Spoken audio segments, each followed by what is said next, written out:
Hi, my name is Marco Bronzini. I'm a graduate of the Royal Academy of Arts in London, England. I've been painting since 1973. I've been teaching for more than 30 years. Today we're doing the day 3 of the figurative landscape that's behind me. But before I start, I want to say just a couple of little things. If you've been watching my videos by now, you know that I'm not a how-to painter. In other words, I'm not going to teach you how to draw or paint, a bird, a dog, a cat, or how to blend clouds in a specific way, or how to paint, palm trees. Painting is like handwriting. Everyone is different. Everyone has their own way to apply paint. So there's no point in me showing you this is how you paint a bird, this is how you paint a palm tree. It's kind of irrelevant and it's a waste of time for you and for me. So we're not going to do that. This is the reference we've been using, a lovely site, a lovely river with some sunshine and some reflection. It's very pretty. And this is the stage of the painting as of today, end of day 2. So we're going to start day 3 now. Okay, we're going to start with the water. That requires quite a bit more work in here. So let's get started. Day 3. Again, this is the bottom of the river we're seeing here. Not so much reflection in there.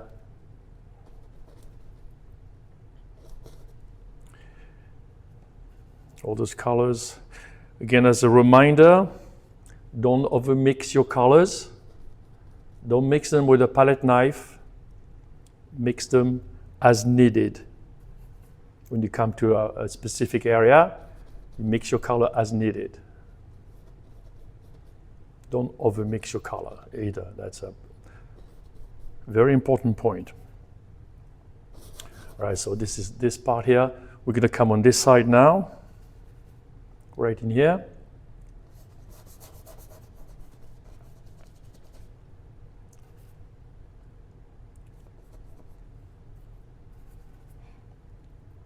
Some lovely reflection in there. And then it changes color in that because it's bouncing off the color from the tree right there. I'm going to return right in here again. So by the way, the palette is the same as before. I've just added some fresh paint. So we have the ultramarine, the cerulean, the viridian, the permanent green, the raw sienna, the cad orange, the permanent rose. You can put alizarin crimson too, it's the same thing, very similar. Cad yellow light, cinnabar green light, which is a nice green, and some fresh white, titanium white, which is a warmer white than zinc white, let's say, or lead white. Titanium is very nice. Right here, some touches in there. I want this painting to be quite bold, so I'm not going to do just tiny little touches there and there, but I think you get the idea what I'm driving at.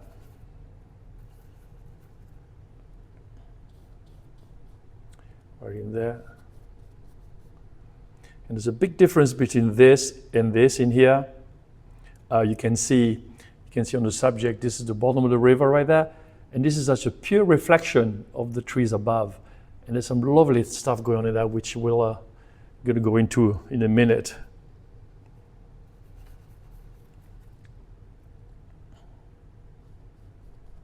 Right in there.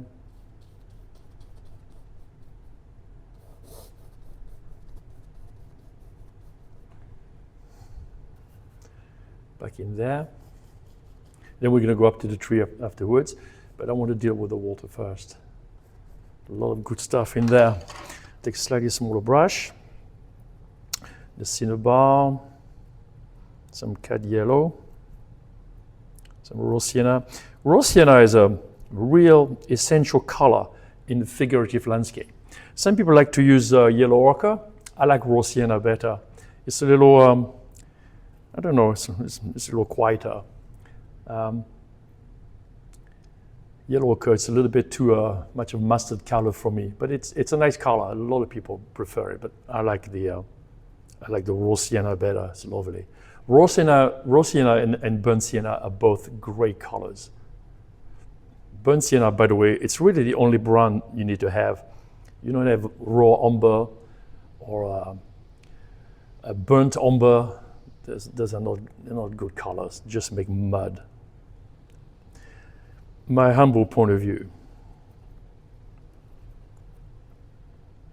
All right, some lovely colors in here, right in there, right here.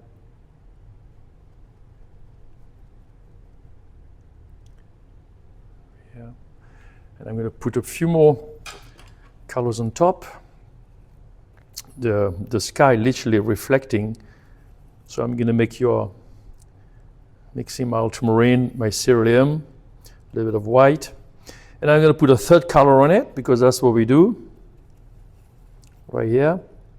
So let's see what that looks like on the canvas. Because on the palette it looks like a color, but on the canvas it may look totally different because it's against other colors. All right, so there's some nice colors in there. So this is where the wind is kind of and disturbs the water a little bit there, but it's very pretty. We want to make the most of that. Right in here. And it gets quite bright in here. We don't want to go white. I know it'd be very tempting, but we don't want to go white. There's nothing white, okay? There's always a color. Right in here. Against the bottom of the river, right there. Same thing in here. We're going to put a few touches in this section here. The blues, right here, right there. And then we're going to finish up blocking some of this.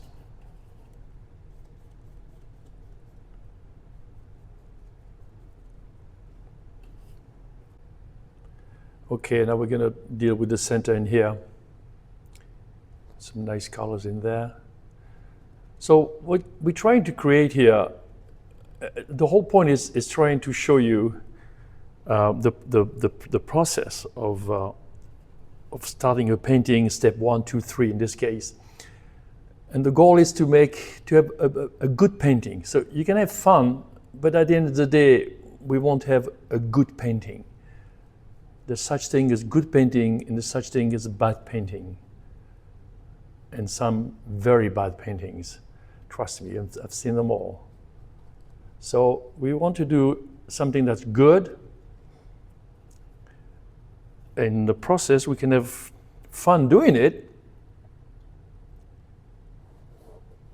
It's a nice space right in here. But we want it to be good. And the process is very simple at the end of the day. There's only a few things you need to remember. The rest is up to you. As I mentioned, everyone is different. Van Gogh will deal with this totally different than I would. So would Monet, so would Cézanne, so would a lot of other people. This is my way of painting. Paint in your own way.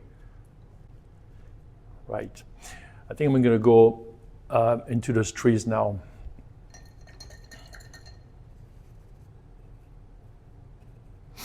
So there's a lot of blue in there because of the shade. This is Viridian, a little bit of cerulean in here, a little bit of sienna, just for good measure. And we're going to go right into that tree right in there. Just a few touches in there.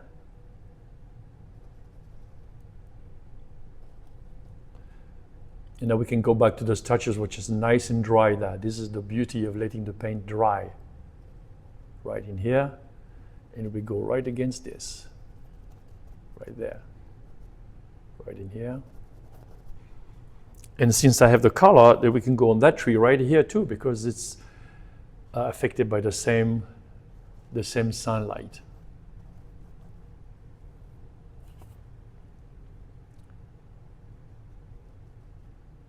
Remember, no dabbing, none of that. Don't paint a tree with a 2-inch brush and slap it on. Just pay attention to your subject. Okay? Be a student of your subject. What does that mean? What does that mean? I mean, look at the subject. Look at what it's doing. Look what it's telling you. And apply the paint accordingly. little touch at a time. We don't want to rush. It's not a race. Okay, I'm going back on this side a little bit. Some of the darks are very nice. A little bit of the permanent rose. Again, you can use alizarin crimson instead of permanent rose. They're just very closely related. You can do one or the other. It really makes very little difference. This is some of the darkest colors. So I got a lot of ultramarine in there. I got viridian in here. Some in here.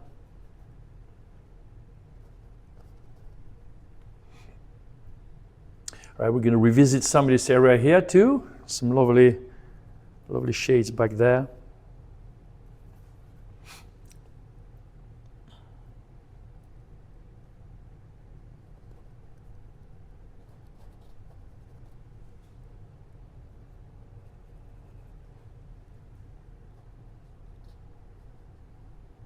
Right in here. Strong sunlight on there. Okay, back into this tree now. We got to make sure we show the sunlight on there.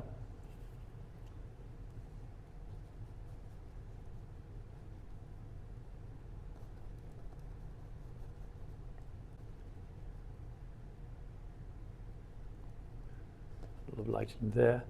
And this guy right there too, got a bit of light on this side.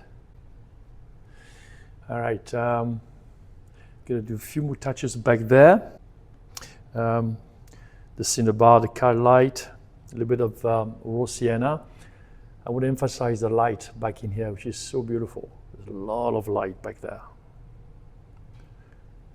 without being too electric. But we need to like put the sunlight back in here.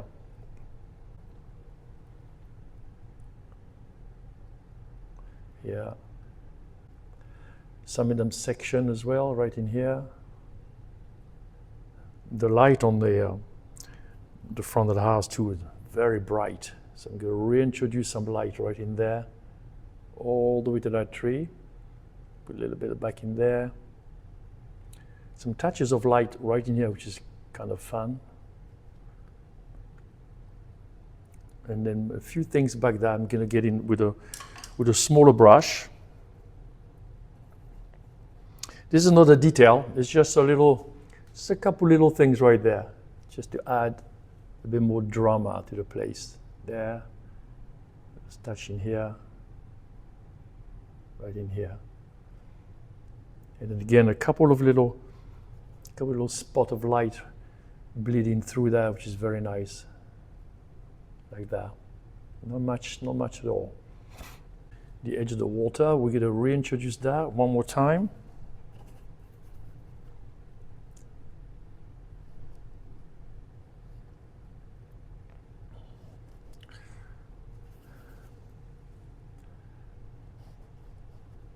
There, and then a few more things on this side in here, just to finish up the painting right there. This is a smaller brush now, just a few little touches there and there. Nothing, again, no detail, nothing like that.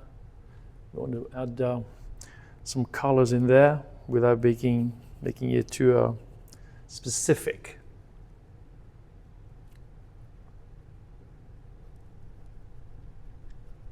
Right in there. A few more things in here. There. You see what I'm doing with the brush, right? Just applying the paint very boldly, and I'm not dabbing, just a few touches there and there to establish the sunlight. Remember to prime your canvas, because otherwise you'd be blocking all those white little holes right there. We don't want that. We want a nice prime canvas.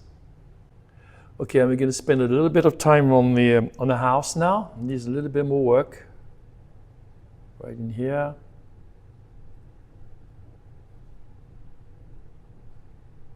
There, it's nice.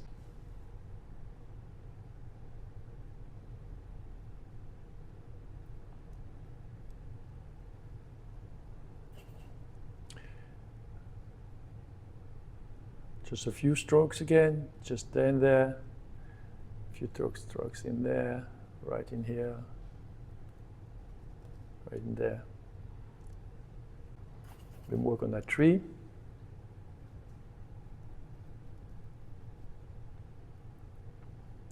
Some of my students ask me, can I copy a painting? You know, like, I say, well, sure, but make sure you copy a great master. Don't paint someone who's, you know, worse than you are. So, you know, maybe if you're an impressionist, maybe you can copy a Monet. The thing about that, you have to understand what you're copying. If you copy, say, a Monet, what you're looking at is the final touches that Monet had on his painting. You have to understand what's underneath that, if you know what I mean. You know, if you were to copy this painting, for instance, you have to understand what's underneath. Otherwise, all you're copying is, in this case, say, day 3. But what's underneath? How do I get to 1, 2, 3? Day 1, day 2, day 3. And that is very, you know, very important to understand that.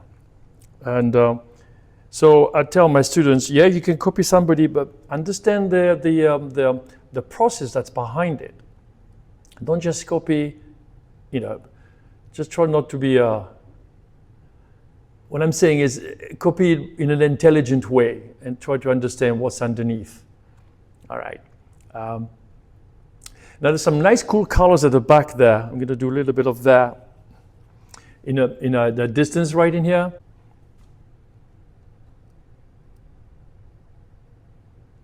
There's trees in the distance, kind of bluish, and add great depth to the painting.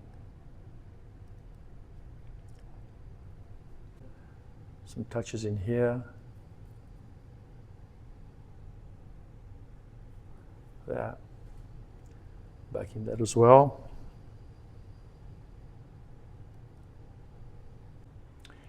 I'm going to reintroduce a few more touches in here, and then we'll probably call it a day on this. So again, last time I mentioned what's being reflected is always a little duller. So this is the bright light in here. So the reflection from that is got to be a little duller. It can't be as bright what's being reflected. Yeah, a few touches in there.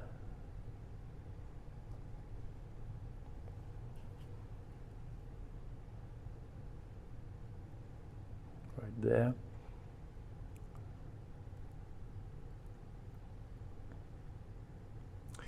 Of course, this is the fun part of the painting. Starting a painting can be a little tedious, but you got to be patient. You know, it requires a little patience. Build up your work. Don't rush.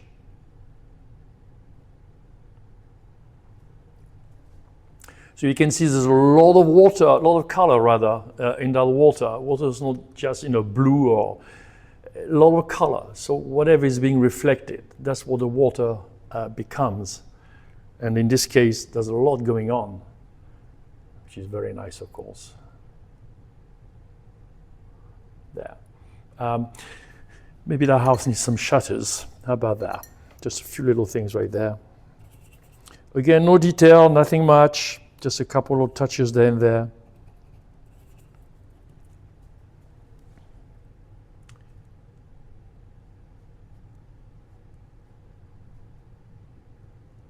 Maybe a door back there. And just to finish up the painting, a couple of little things at the bottom. Right in here seems to be some chairs or whatever. Just a few little touches there and there. Really no detail. There. It shows the presence of, there was somebody there once upon a time. The light on this painting comes from almost in front of you. So all this is in the shade and it's picking up a little bit of sunlight there and there. There's nothing much, but the little bit there is, we make the most of it, right? All right, let's just call it a day.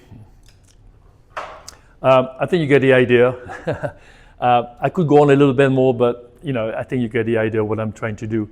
So this was the Figurative Landscape Day 3.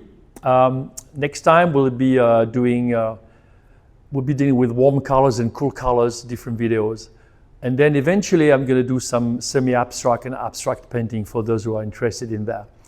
Thank you for joining me on my YouTube channel, Marco Bronzini Art School Studio, and I'll see you soon. So this is the end of day 3 on the figurative landscape. Remember to be a student of your subject. I'll repeat that time and time again. And that means really look at your subject, really look at the reference that's in front of you that you're painting from a photograph or plein air, doesn't matter. And look what's there and do a painting. Don't try to reproduce a photograph or an illustration, or just do a painting from your subject.